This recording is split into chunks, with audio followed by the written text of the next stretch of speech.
Good morning, this is Hadley Cheris here at Tryon Palace, and we are live on this lovely day of National Pollinator Week, and we're going to show you some of our pollinator plants, and hopefully, if they're going to behave for us this morning, some of our pollinators too. So stay tuned with us. If you have any questions throughout the broadcast, feel free to drop them down below in our comment section, and we will make sure that we answer them as we go forward.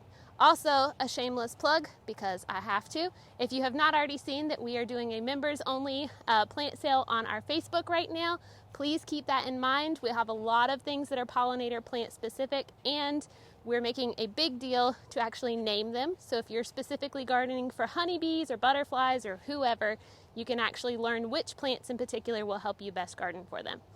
So check out our social media for that. It's got links and all that that'll hook you over to our membership page, and you can help us continue to grow our gardens that way. So without further ado, we're going to check out the garden. All right. So as a broad kind of panning, I'm going to show you the whole garden first and foremost. So this is the Hawks Allee, and many of you who may not have been here lately may not recognize it in quite its current form. So we've done a lot of things differently over the last couple of years, but traditionally kind of how this garden started, it had these very formal hedges, the pleat chalet behind it, and they actually went all the way to the edge of the statues. So these statues are the Four Seasons. Yes, that's Four Seasons, again in the Latham Garden as well, and then a terracotta statue at the end. Those were given by the DuPont family, who was actually ancestors of John Hawks, the original architect of the palace. So that's why this garden is called the Hawks Allee. Part of the Allee name is that it's this long kind of alley. Yeah, I know, super different in French, right? But so it's actually the structure of the garden, so that's the same reason the pleat chalet is called that, is that it's this very long focus with kind of sides. This garden has changed probably 5 or 6 times in the last 20-ish years. So they ended up pulling out a lot of the hedges, decided that just wasn't quite what we wanted to go for.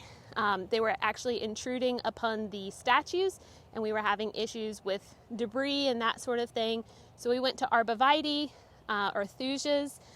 And thusias and arborvitae can be great kind of spacers around. They make stuff look very formal because they're very nice and tall. That's a big green things you see kind of like spires in people's yards.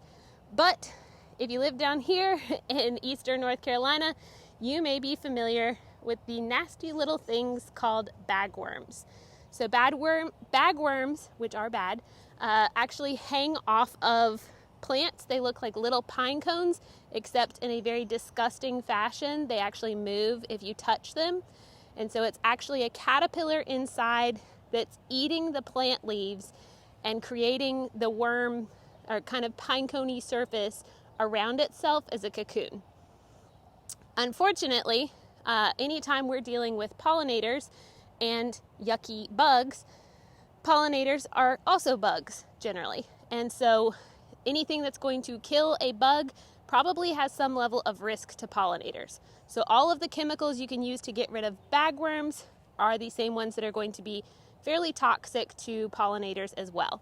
So we decided after many years of hand picking those that was just way too unrealistic. They were way beyond kind of salvaging what was going to regreen. They looked super bare and kind of brangly, I guess is a good word for it. So we decided that we were going to pull all of those out. And so that started in 2016, I believe. And so we already had a lot of kind of the base levels of this garden. So I'm going to try and pan that here. But you'll see there's a lot of kind of echinacea, some of this smaller stuff that's not yet blooming, but you can see the buds on.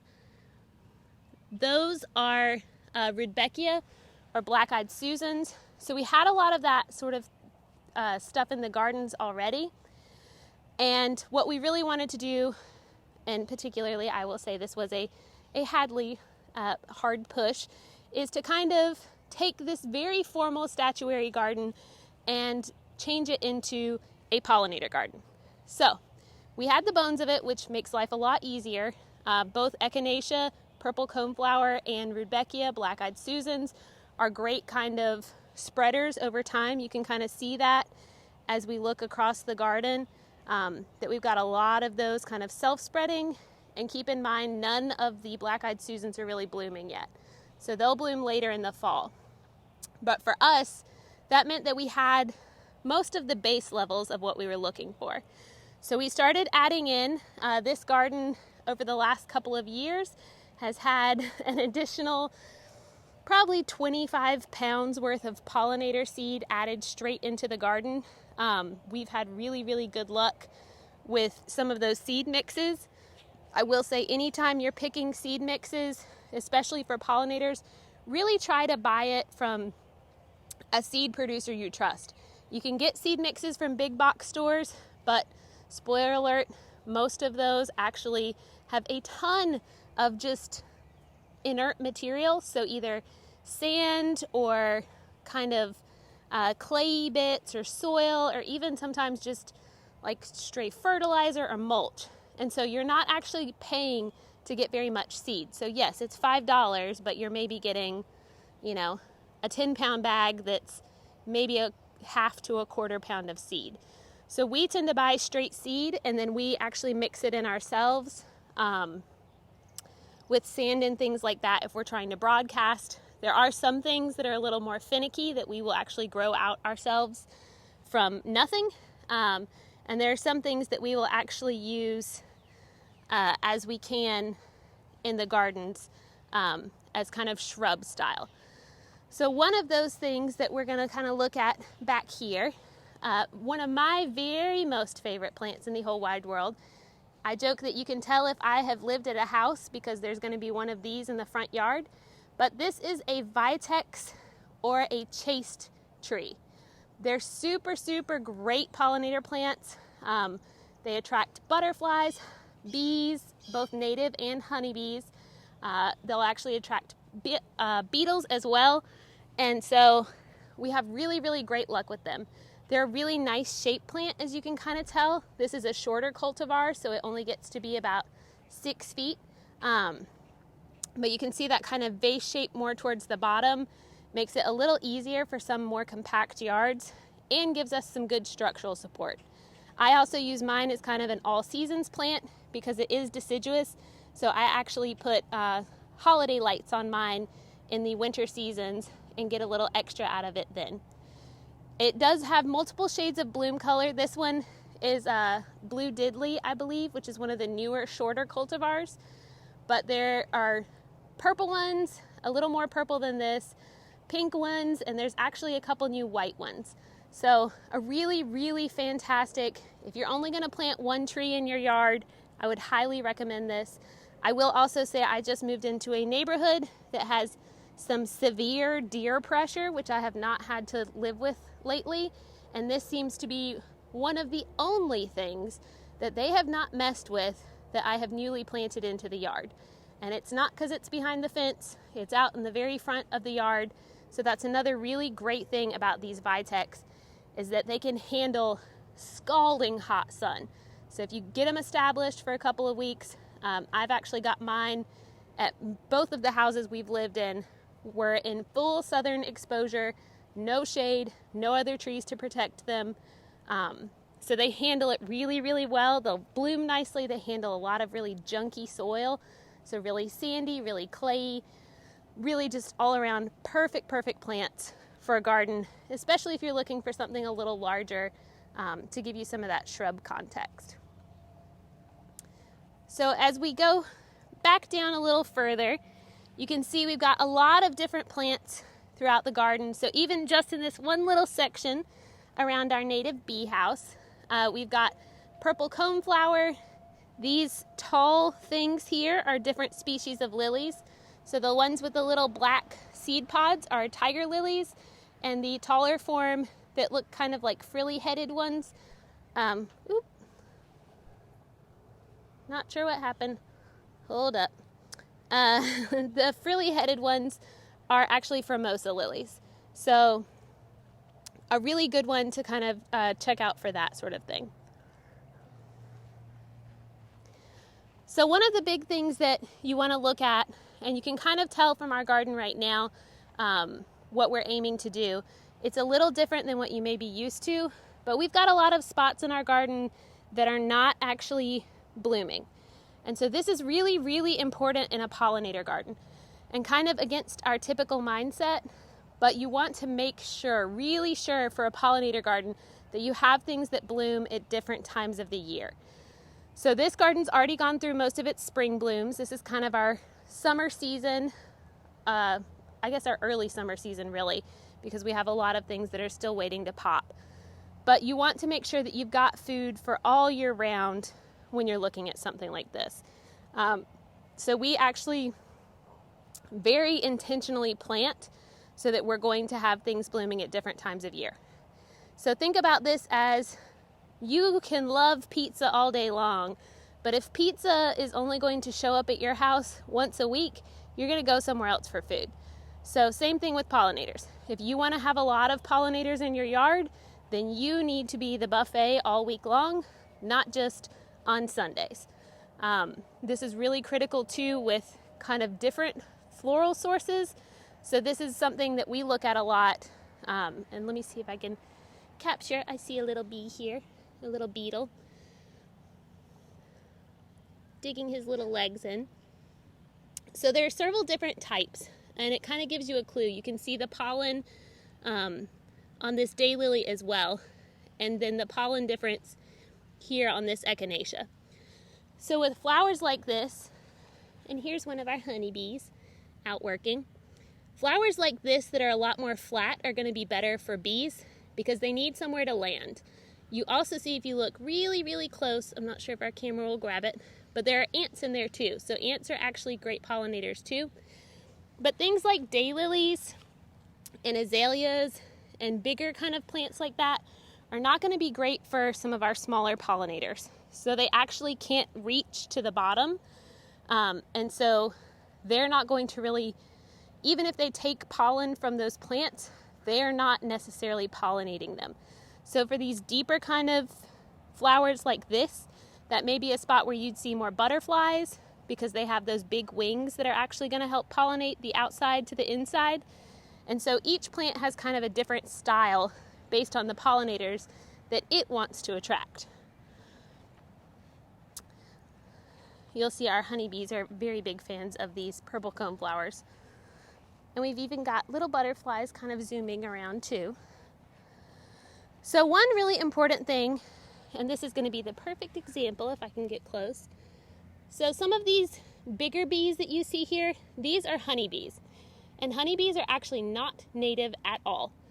We brought them over when we came on boats, which if you are not a big fan of bees, imagine traveling several months in a boat with a bunch of live bees on rough seas. That kind of sounds like my nightmare, and I like bees. But so that we have a lot of different types, like this metallic bee here, that are actually native. So even though honeybees aren't native, they tend to get a lot of press because they are a lot more manageable, and we can use them for other purposes like pollination of food crops, whereas some of our native bees actually don't do that to the same extent. We can't, I can't take this little bee with me and make sure that it goes and pollinates every single blossom I want. But so cleaning antennas. But so it's really important to note that when you're planting, you want to make sure you're not just planting for one or the other. They tend to like a lot of the same flowers, so you'll get them even if you don't plant diversely. Let's see if we can get this little bee. These are actually my favorite, and I have no idea what their names are, but this one's actually one of our small native bees. So you can see the size difference on those. But in North Carolina, we have over 500 species of native bees. So really critically important. They do a lot of the work with our honeybees to pollinate food crops for us. So some things researchers have actually found are way better pollinated if they have native bees. So blueberries, squash, things like that, our honeybees can pollinate them, but they're not as effective as some of our other ones. The other big thing I'll say about native bees, We've seen two of our cuter ones today. Some of our bigger ones are not out on this side yet. But those pesky little carpenter bees that a lot of you hate because of what they do to your deck, also native bees, also pollinators. So a big thing to kind of keep in mind is that sometimes we have to make some adjustments even though we're not real thrilled with their behavior, because they are really great pollinators and can be really, really useful in times when other things are not going to be. I'm going to see if we can get up close. There's also a couple of, actually a lot of different species of wasp that can pollinate. So those paper wasp that may be a big irritation to you over your front door. We've actually got a little waspy here. They actually can be really great pollinators, to the point that wasps tend to be better pollinators than butterflies do. They just don't get the same amount of press because butterflies are much more kind of the sexy pollinators of the world. There's also another one of our native bees here. This is one of the bumblebee family who's zooming all over the world. So not all bumblebees are going to be yellow and black. We actually have a lot of different species, so this is why it's important to kind of get to know them. If you have a pollinator garden, I highly advise putting it somewhere you can go frequently, because the more you get to see them, the more enjoyment you'll get from your garden.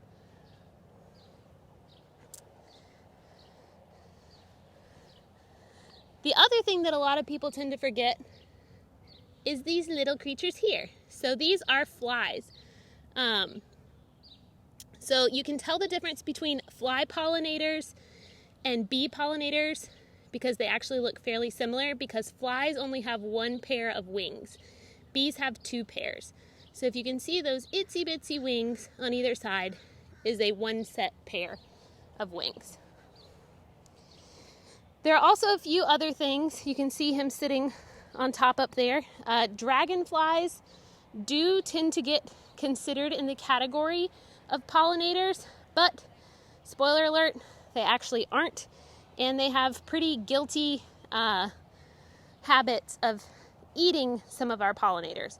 So they can be great if you have mosquitoes and things like that in your yard, but they're really not helpful, especially for those of you who may be interested in honeybees. Dragonflies really like to eat honeybees, so they got kind of on our not so fun list.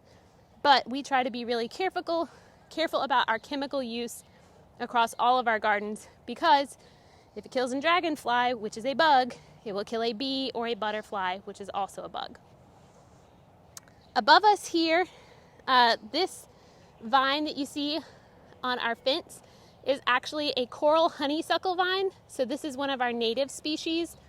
This by far is the best hummingbird attractant plant you can get in your yard, period, hands down, if you live in North Carolina.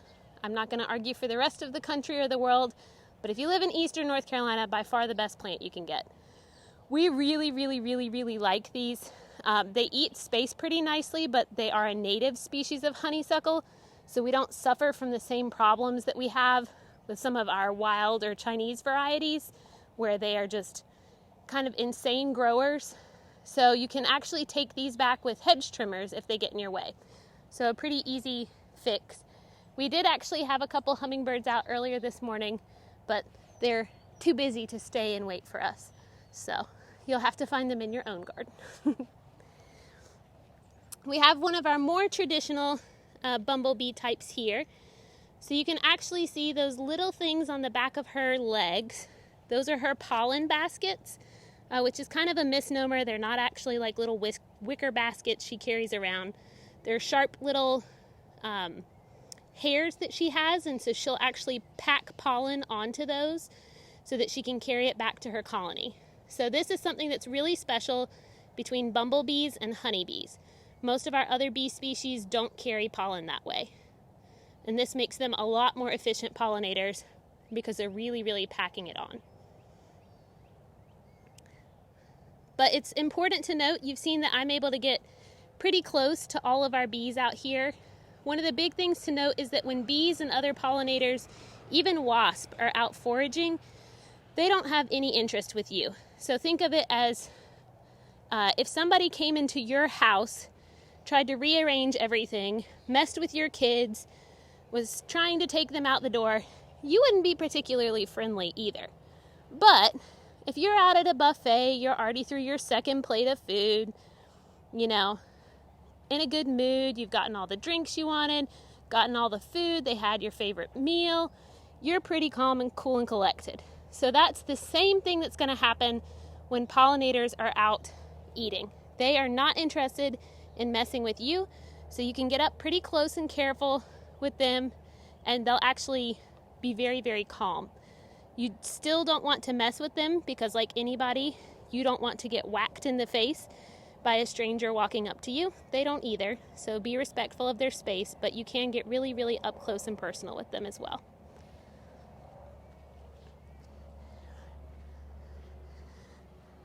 I think that's going to kind of do us in the Hawks Allee for today.